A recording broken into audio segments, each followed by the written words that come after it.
ഇന്ന് തന്നെ ഡൗൺലോഡ് ചെയ്യൂ. കാണൂ നിങ്ങളുടെ ഫേവറേറ്റ് ഷോസ്. ഇവിടെ നിന്ന് ജോയിൻ ചെയ്തു. ഞാൻ ഈ സിറ്റിയിലല്ല. ആ. ഇടയ്ക്കൊരു കോടീശ്വരൻ മരിച്ചില്ലേ, വണ്ടി ആക്സിഡന്റില്. ആ. ആ.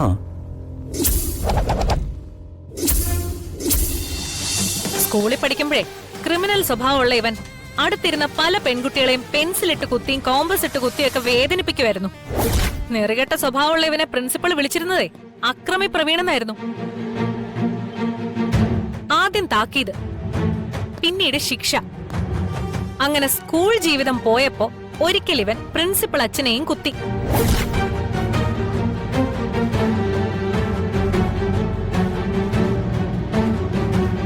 ഭാഗ്യം, പ്രിൻസിപ്പൾ അച്ഛൻ ചത്തില്ല.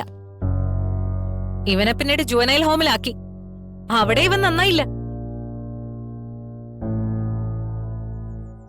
ഒരിക്കൽ അവിടുന്ന് ചാടിയ ഇവനെ പിന്നെ കാണുന്നത് കാഞ്ഞങ്ങാടാ.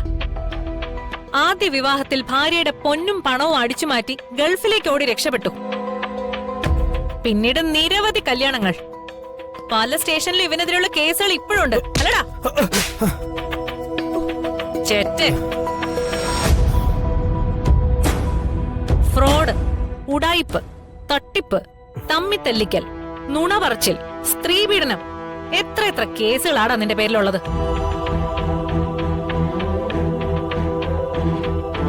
ഗജരാജ ഫ്രോഡ്. പേരുമാറ്റി നരേന്ദ്രനായിപ്പോ അല്ലേ?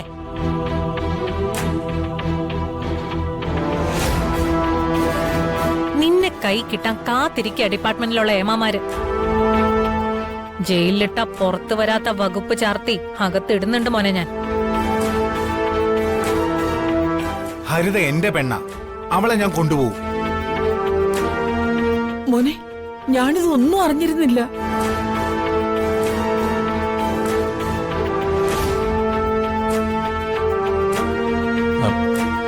യൂണിഫോമില് ഞാനിവിടെ തീരെ പ്രതീക്ഷിച്ചില്ല.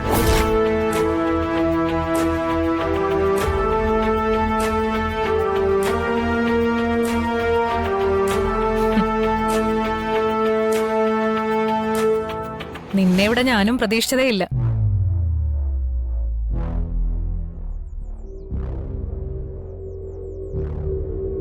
എന്തായാലും ഒരു സർപ്രൈസ് ആയി. എല്ലാവരും പൊക്കോണം, ഇല്ലെങ്കിൽ എല്ലാത്തിനും പിടിച്ച് അകത്തിട്ട് ഞാൻ. പോടി കുന്തമിഴങ്ങി നിൽക്കാതെ ഓ. എന്താ ജഗൻ, സോഷ്യൽ മീഡിയയിലൊക്കെ ഇവന്റെ ഫോട്ടോയും വാർത്തയും ഇങ്ങനെ പ്രചരിക്കുമ്പോ പൊതുപ്രവർത്തകനായ ജഗൻ ഇങ്ങനെ ഒരു അബദ്ധം പറ്റാൻ പാടുണ്ടോ?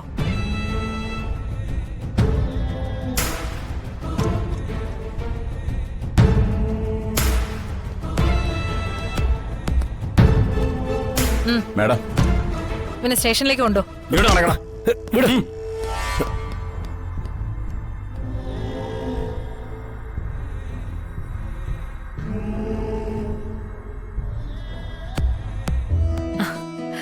ജഗനിപ്പോ ഒരു MLA ഒക്കെ ആയി കാണുന്ന ഞാൻ കരുതിയത്. ആ, മേഡം IPS കാരിയെ കാണുന്നായിരുന്നു എന്റെ പ്രതീക്ഷ. ജഗനിപ്പോ എന്താ വിളിച്ചേ? Madam no? ജഗൻ, ജഗൻ എന്നെ പഴയതുപോലെ വൈകാന്ന് വിളിച്ചാ മതി. ഏയ്, അതൊന്നും ശരിയാവില്ല. ഞാൻ ഓരോരോ വിഷയങ്ങളിൽ ഇടപെട്ട് ഇടയ്ക്കൊക്കെ സ്റ്റേഷനിൽ വരുന്നതാ. നാളെ ജഗനപ്പോ ഒരു MLA മന്ത്രിയോ ഒക്കെ ആവുമ്പോ ഞാനും സാറേന്ന് വിളിക്കേണ്ടി വരുമല്ലോ. അതപ്പോഴല്ലേ, അപ്പൊ നോക്കാം. അല്ല, ഇവിടെ നിന്ന് ജോയിൻ ചെയ്തു. ഞാൻ ഈ സിറ്റിയിലല്ല. ആ. ഇടയ്ക്കൊരു കോടീശ്വരൻ മരിച്ചില്ലേ, വണ്ടി ആക്സിഡന്റില്. ആ.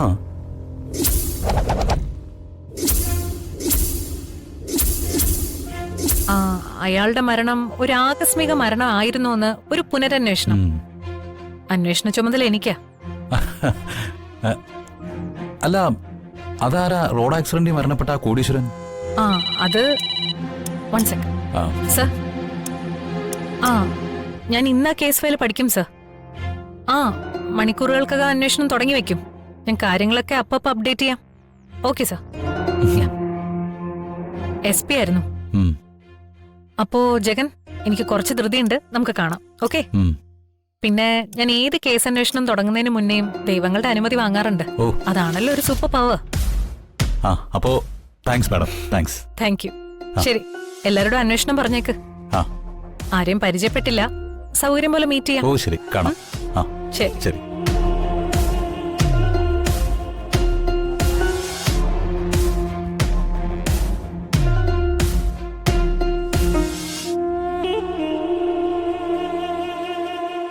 അളിയ, ഞാൻ ഹരിതം കൊണ്ട് വീട്ടിലേക്ക് പോവാ. നന്നായി, അതാണ് അതിന്റെ ശരി. പോയിട്ട് വാ, ഞങ്ങൾ ഇറങ്ങുവാ. എങ്കി വാ. ആ, വാ ഹരിതേ.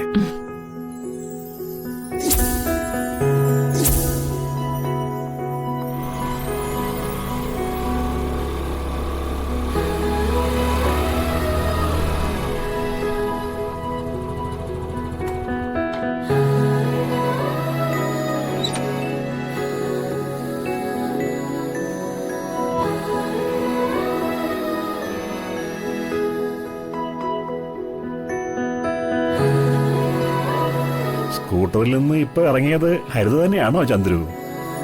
എനിക്കെന്റെ കണ്ണുകളെ വിശ്വസിക്കാൻ പറ്റുന്നില്ല. ഹരിത തന്നെ മാധവേട്ട, വിശ്വസിക്കാം. എന്തൊക്കെയോ അത്ഭുതങ്ങൾ നടന്നിരിക്കുന്നു. അതുകൊണ്ടാ പിണങ്ങിപ്പോയ ഹരിത തിരിച്ചു വന്നത്. ഏതായാലും ദേവി എന്റെ പ്രാർത്ഥന കേട്ടു. വാ ഹരിതേ, വാ.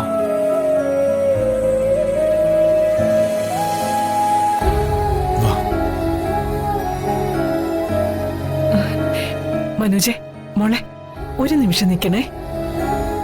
അകത്തേക്ക് കയറാൻ വരട്ടെ. അമ്മ ഇപ്പൊ വരാം.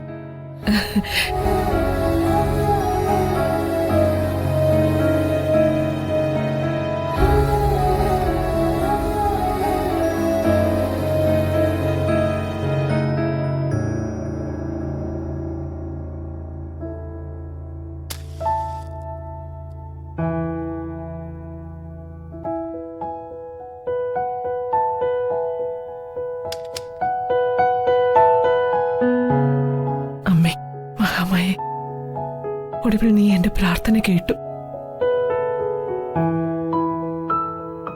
എന്താ അമ്മേ, രാവിലെ വിളക്ക് കത്തിച്ചതല്ലേ? പിന്നെന്തിനാ ഈ നേരത്ത് വീണ്ടും ഒരു വിളക്ക് കത്തിക്കല്? അറിഞ്ഞില്ലേ, മനോജിനൊപ്പം ഹരിത തിരിച്ചു വന്നിരിക്കുന്നു. സത്യാണോ? അതെ. ഹരിതയെ മനോജ് വിളിച്ചിറക്കി കൊണ്ടുവന്നതാണല്ലോ. അന്നത്തെ ടെൻഷനിൽ നിലവിളക്ക് കൊടുത്ത് സ്വീകരിക്കാൻ ഒന്നും കഴിഞ്ഞില്ല. അതിന്റെ ദോഷമായിരിക്കും ഈ കണ്ടതൊക്കെ. അതുകൊണ്ട് ഇത്തവണ നിലവിളക്ക് കൊടുത്ത് തന്നെ കയറ്റണം. കൊള്ളാം. ആ ചടങ്ങിന് മൂത്ത മരുമോൾക്കും സഹകരിക്കാലോ അല്ലേ? തീർച്ചയായിട്ടും. ഞാൻ നിലവിളക്കുമായിട്ട് മുന്നിൽ തന്നെ നിൽക്കും. നിലവിളക്കിനേക്കാൾ ഐശ്വര്യമുള്ള എന്റെ മൂത്ത മരുമോള് ചിരിച്ച മുഖമായിട്ട് എന്റെ കൂടെ ഉണ്ടാവണം. മാനത്തെ കൊട്ടാരം